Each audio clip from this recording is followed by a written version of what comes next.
Once upon a time, there was a peasant. He had a hard life, working all year round, little better off than a slave, and with no say in what went on. He was diseased, he was downtrodden, and he was dirty.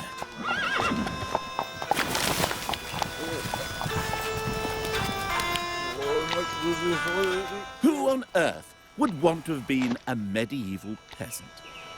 Bless your shirt. Being a peasant in the Middle Ages must qualify as the worst job in history. But of course we're only guessing, because being peasants, they didn't leave behind much record of their existence. Except once, in the summer of 1381, the peasants left an indelible mark on the history of England. The peasants' revolt took everyone by surprise. It was quite astonishing. From out of nowhere, it seemed, tens of thousands of peasants arrived in Blackheath on the outskirts of London and demanded the king abolish all forms of servitude, taxation, and the aristocracy.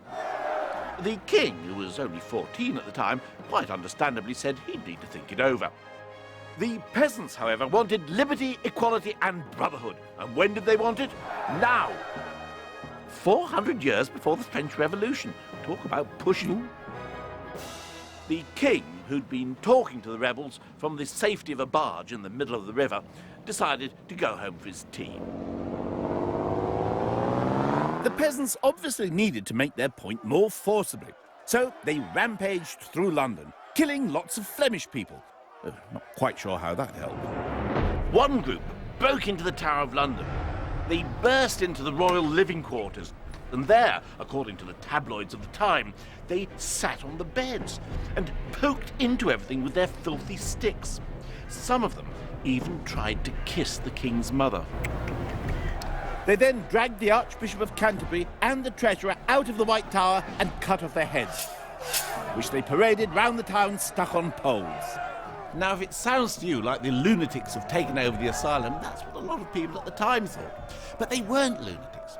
The peasants' agenda was informed, tactical, and most of all, political. They targeted lawyers and court officials. They made bonfires of legal and tax records. They were deliberately erasing their servile past. How could such a wretched group of underlings have organised such a sophisticated attack?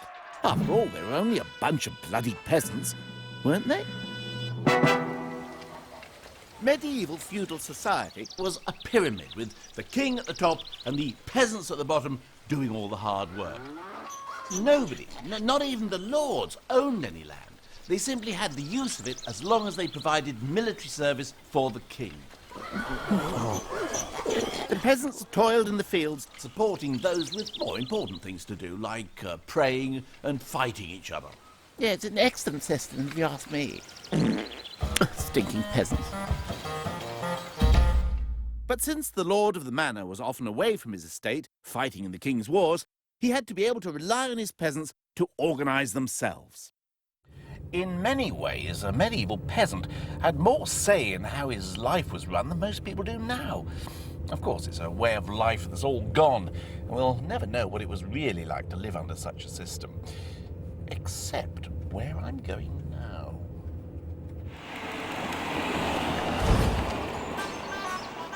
The village of Laxton in Nottinghamshire is the only place in England that still works on the medieval system, the centre of which is the so-called court leet, elected every year by the village farmers. In medieval times, it had the power to formulate bylaws, collect rents, and maintain law and order. Today, the court's only job is to police the way the land is farmed. Once a year, on jury day, the jurors head out to check that no one is breaking any of the rules. The land is farmed in strips in the same way as it was 800 years ago. And each farmer's strip of land is separated not by fences, but by grassy borders of common land, known as sicks. This little green strip of grass is the dividing furrow between the two strips. This one belongs to Mr. Godson and that one belongs to Mr. Noble. What do you mean it's not straight? No, Wiggly. I imagine we're going to be a big, sort of a couple of yards of nice grass. And woe betide anyone caught ignoring these boundaries. As soon as we got there, an offence was spotted. A stray piece of turf. What do you think's left this here, Roy? Ought to be put back. Put back in, yeah. So this is what you call soil on the common land. Shoveling in. What you call shoveling in. Yeah. But we don't put it back in. Whoever's done it should have done it. That is a serious offence. So how much do you think they'll get fined for that then, right? Oh, about £2, I think. Yeah. It's quite stiff, actually. Yeah. Then down to the serious matter of marking out the boundaries of each farmer's land, using the same high-tech methods developed in the Middle Ages, which leave plenty of room for debate. To there, where Oller is, look. See it? There? Yeah. I reckon he wants to be there. 5. Offences such as ploughing over boundaries are taken very seriously and will be judged at the meeting of the court, a solemn affair which takes place, as it has done for centuries, in the local pub. Right then, gentlemen, I'll call the court to order. Oh yea, oh yea, oh yea, all manner of persons who owe suit and service to the court leet of the Queen's most excellent majesty, draw near and give your attendance. God save the Queen and the Lord of this court leet. The presentment shows that dikes are satisfactory. There's a fine of £10 on Stuart Rose for ploughing too far into the meadow ends sick. Mr. Rose, do you have any comment on that? Yeah, well, that was I ploughed to an original peg, which was already in the sick. So I thought I was ploughing in the right place, and I think £10 fine is a bit harsh. Do you accept that it was the wrong place now?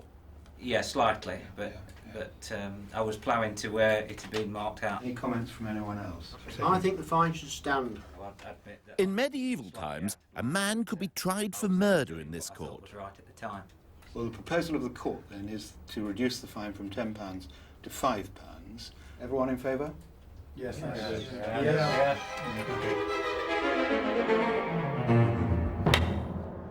Of course, it suited the lords to leave all this petty legal stuff to the peasants to sort out for themselves. But there was a snag. The experience of dealing with the law and enforcing it sometimes meant that the peasants became minor legal experts in their own right. And when they did, they used that expertise to their own ends. Sometimes, however, they resorted to rather unconventional tactics. For example, in 1200, King John proposed a visit to the city of Nottingham. The residents of the nearby village of Gotham realised that this meant he would pass through their village, making it a king's highway, and thus making them liable to new taxes. So when the king's messengers arrived, what did they do? Well, the entire village pretended to be mad. Since madness was considered contagious, the idea of a whole village of lunatics was perfectly feasible, and the king wisely decided to make a detour. But for all their cunning, surely peasants were still nothing more than slaves. In the same way that the lord of the manor had to provide military service to the king, the peasants had to provide the lord of the manor with so many days' labour in return for the land they held from him. Historians have given this arrangement the catchy title of feudal burden.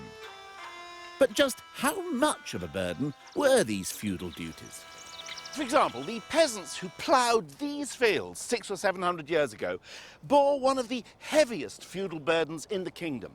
That is to say, they had to work for the lord of the manor for something like 50 to 60 days in the year to provide their accommodation and pay their taxes. Nowadays, most of these fields are occupied by the BMW car plant. Now, to pay for their rent and taxes today, an assembly line worker has to work for something like 80 days in the year. That's nearly a month longer than the worst-off medieval peasants. What's more, the feudal arrangement was a two-way thing. The lord had responsibilities to his peasants. In fact, twice a year he was supposed to lay on feasts for them, as a sort of thank you. I can't remember the last time the taxman took me out for slap-up dinner. or a picnic. Of course, the lord of the manor lived like a lord. But what kind of a stinking hovel would its peasants have called home?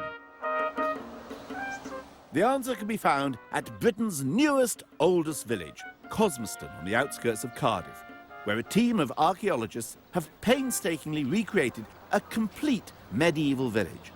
There's a surprising range of properties on offer. First up, a medieval bachelor pad, or rather, an affordable studio apartment suitable for the single working peasant. Must have been a pretty unpleasant life, doesn't it? It could be quite grim, but again, we've got to get rid of all of our modern views on what makes a good life. So this is how the lowest of the low would live. Yeah, we're right at the bottom here. It's quite spacious, really. Well, that's right. He has a nice little cottage, but that's about all he has going for him. Yeah. So what does he do, this? He's a landless labourer. Here's a chap who's had his land taken away right at the bottom. And so he's got a fire. He's cooking himself something. Yeah, very basic pot here above his hearth. Tiny amounts of wood that be used. None of the roaring fires that we'd think of, because all of his wood has to pay the lord of the manor wood penny, go out into the woods, and he can just collect what's fallen. And he's got a bed, I see. Delightful bed here, with just a mattress full of straw thrown on top of it, and a couple of rough old woolen blankets. Plenty of fleas, I expect. Hopefully not too bad, because hanging above them, we have some flea bane. Oh. So in theory, that keeps the fleas away.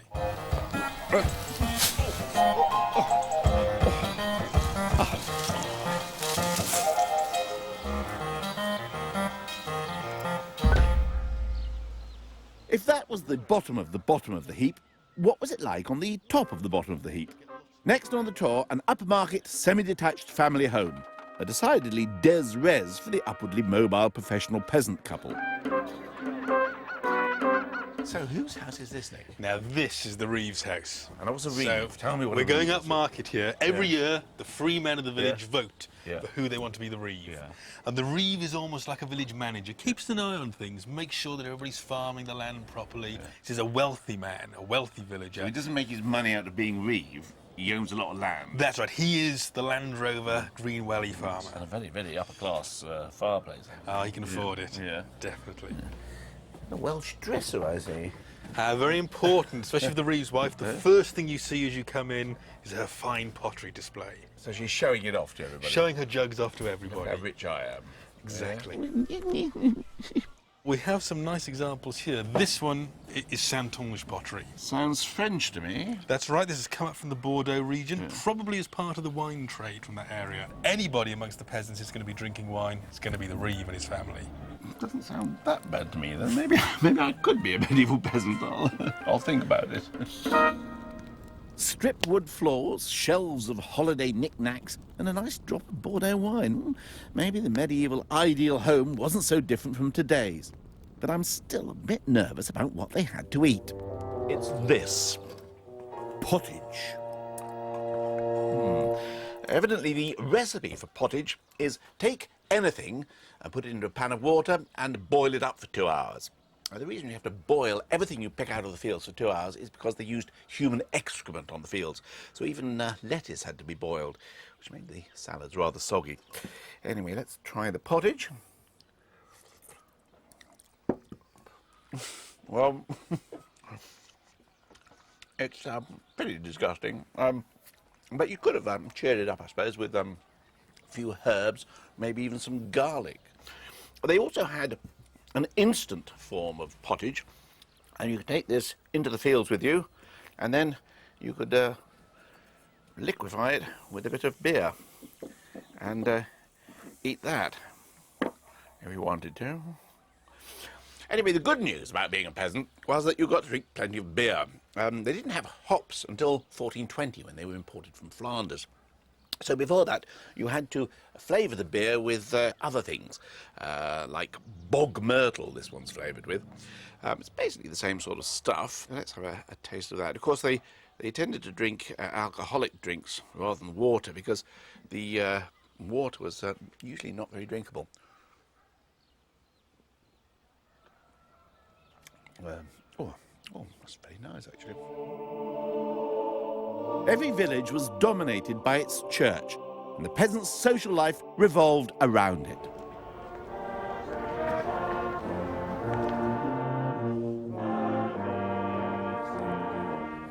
The medieval church certainly knew how to attract a congregation.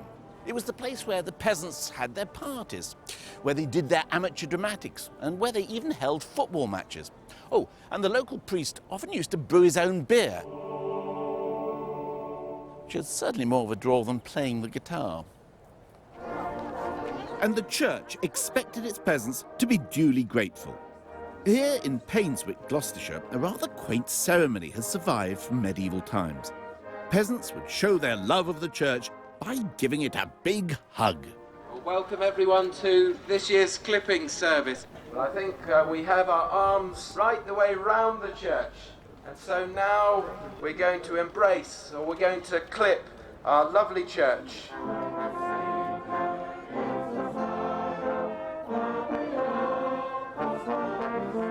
Another reason they were so fond of the church may have been that it provided plenty of holidays, or rather, holy days. If you thought we have more leisure time today, think again. Nowadays, we enjoy 8 public holidays a year. In the Middle Ages, the church insisted on 80. Well, a clearer picture of peasant lifestyle seems to be emerging. But I wanted to really get under their skin, so I was introduced to some real-life medieval peasants.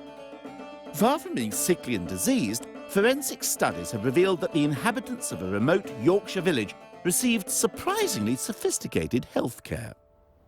What about this chap here? We've got a skull with a big hole in the middle of it. Right, well, this is absolutely extraordinary. What this seems to be is a cranial injury that was treated by neurological surgery. This individual suffered a blunt injury to the head just around the time of the Norman Conquest. Where this hole is, that would have been where the bone was shattered into small fragments. And if you look carefully at this, you can see where the surgeon made his incisions. Really? The guy's been hit on the head, and the surgeon said, I've got to get rid of those pieces of fragments of skull. They knew that was bad to have the fragments of skull. Exactly, yes. So this guy's wandering around with a hole in his head. Oh, yes, yes. I mean, this would have been covered by his scalp. What, a bit of skin would have grown over it. Oh, yes, yes, exactly. Yes, he wouldn't have had a hole right through to the brain. And he'd been perfectly all right with it. The bones reveal that some peasants lived well into their 60s, and whilst there are signs of malnutrition, their diet did have its benefits. One of the upsides is that they did have quite good dental health. There is very little tooth decay, and we can see That's here, because they're not having sugar and stuff like they're that. not having sugar, and also it's a very coarse diet, which is tend to scour the teeth clean. Yeah. And we can see this here, and that means that there's no chance for dental decay to get started.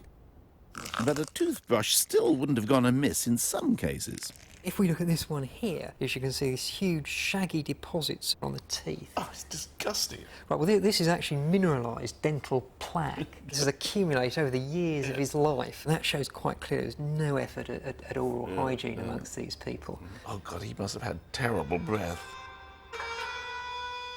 Chronic halitosis seems to have been a bit of an issue. In Wales, a peasant woman could divorce her husband on the grounds of bad breath. Clearly, they weren't stupid. And historians now believe that the peasant class wasn't as ignorant as was once assumed either. It was all about getting your child in the right school, which in the Middle Ages meant being snapped up by the church. Village priests often taught the sons of villagers their ABC, and perhaps 1 in 10 of these boys would go on into the clergy. Some sons of peasants went on to become high-flying members of the intelligentsia, like this chap here, William of Wickham. William may have been born a humble peasant, but he rose to become the richest and one of the most powerful men in England. He was Lord Chancellor not once, but twice, and he put his fortune to good use. He founded this place, one of the oldest public schools in the country, Winchester College. Oh, very nice. William never forgot his origins, and he established this school to provide education for 70 boys from peasant backgrounds. Not so many peasants around here nowadays, but William's cryptic motto still hangs above today's pupils. Aut disce, aut discede. Either learn or go. And then he adds, there is a third choice. Be beaten.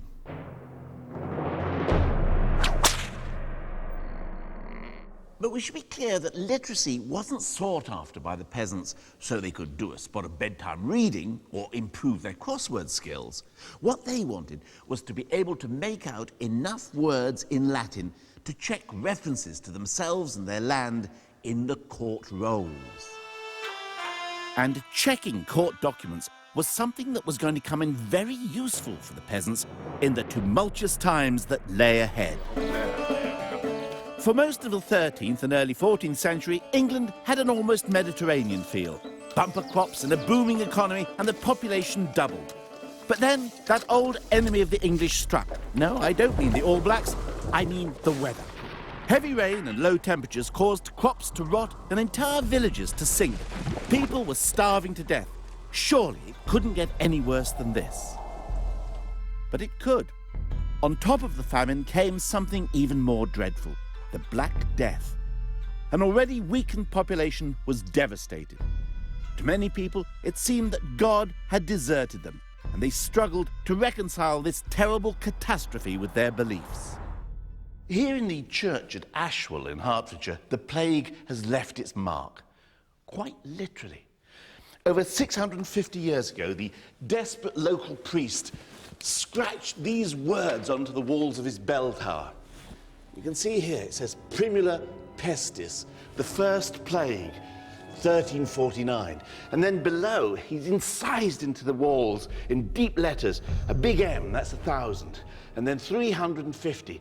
In 1350, he puts Miseranda ferox e violenta. Miserable, fierce, and violent the plague has been.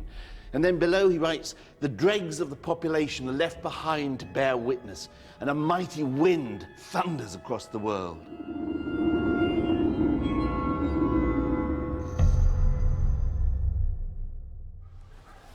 The Black Death was a catastrophe. But ironically, those who survived found they were better off than they ever had been. You see, the population of England had been almost halved, and labour was scarce, and ordinary farm workers suddenly found they were in a position to call the shots. Peasants began to refuse to fulfil their feudal duties. They started to negotiate wage increases and even began to be paid in hard cash. Some left their manors and acquired their own free land. All this, of course, got up the noses of the aristocracy. If there was more wealth around, they saw no reason why the peasants should have it. So they introduced laws to restore compulsory labour and force wages back down to the levels before the Black Death. But what seems to have especially irritated the aristocracy was the way the peasants were dressing. This season's peasant ditched drab workwear in favour of bright colours, tighter hose and even fur. Some peasants were spending almost the same on clothes as certain noblemen. So laws were introduced dictating what different classes could wear. For example, for any person below the level of craftsman, pointy shoes were a fashion crime. Literally. All of which stoked the fires of peasant resentment. The final straw was when the barons imposed a poll tax to pay for their war in France. This was bitterly resented because it meant that everybody had to pay the same, rich or poor.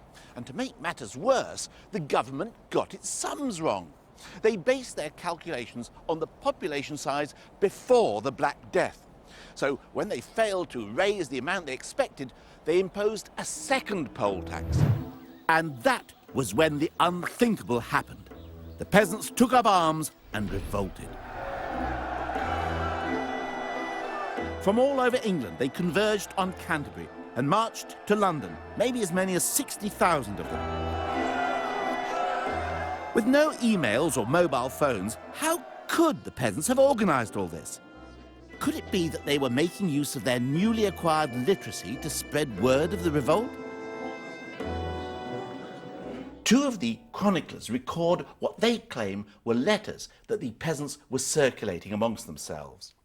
Now, the letters are written in English, but they're very cryptic, and we don't really know what they mean. But it could be that they contain detailed, coded instructions for the revolt. This is the one in Thomas Walsingham's chronicle. And you can see here it says, John Sheep greeteth well John Nameless and John the Miller, and biddeth them chastise well Hob the Robber, and look shape you to one head and no more. Knoweth your friend from your foe, have it enough, and say who. Now, it may be that when it says, chastise well Hob the robber, those are instructions to the peasants not to do any looting and only to destroy documents and records. And then it says, look shape you to one head and no more. Well, it could be just instructions saying just only have one leader. But on the other hand, it may be instructions to go on pilgrimage to Canterbury, where the peasants assembled first. And the focal point was the head of Thomas a Becket. And finally it says, knoweth your friend from your foe, and say who. These could be absolute rigid instructions to distinguish your friends from your enemy by the battle cry. The climax of the Peasants' Revolt must rank as one of the most extraordinary scenes in history. Tens of thousands of rebelling peasants confronted the country's aristocracy, led by the king, a 14-year-old boy. The peasants' leader, Wat Tyler, rode towards the boy king to make his demands, and then took a swig from a jug of ale, whereupon the mayor of London charged and cut him down. It looked as if the huge throng were about to attack the aristocracy, but the king suddenly rode forward and shouted, "I'll be your leader, follow me!" The king granted the peasants pardons and promised to abolish serfdom. But once the rebels had dispersed, the barons quickly set about slaughtering the ringleaders. Thousands of peasants died. The peasants' revolt failed. However, the ideal of freedom and of owing deference to no one was a lasting legacy of the medieval peasant. But there's a sting in the tail to the peasant story. The lords realised that if the peasants were now free from any labour obligation to them, they were likewise free from any obligation to care for their peasants. The social consensus of the feudal system had broken down. And there was worse to come. Peasants were about to come face to face with their real enemy, sheep. You see, your average lord could make more money out of sheep than he could out of peasants. For a start, there's a lot more wool on a sheep, and you can eat them, which is possible with peasants, but socially tricky. So the lords started to throw the troublesome and uneatable peasants off the land and replace them with these chaps. The social landscape of Britain changed forever. There's nothing intrinsically terrible about the peasant's life. In fact, there were times in the 14th century when it was pretty fine. It deteriorated when the lords fenced in the land, and it got even worse in the Industrial Revolution. And small farmers are still up against it. The life of the peasant depends on the society. But it's sobering to think that compared to a lot of people's lives today, some medieval peasants had it pretty good.